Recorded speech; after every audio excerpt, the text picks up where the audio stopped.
No, would be the dead answer.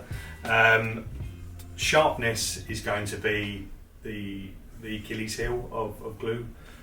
We spoke about this before, where we have a V, so where a sharp dent will have a V, you have a lot of strength, basically it's triangulation.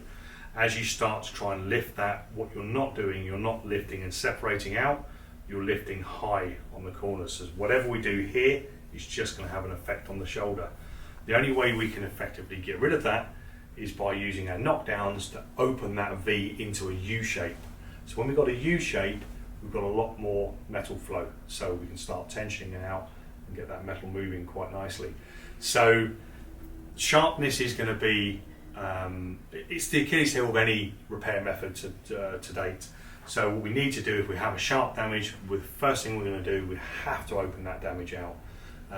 So by tap downs and just beat around the area just to try and get a little bit more panel flow.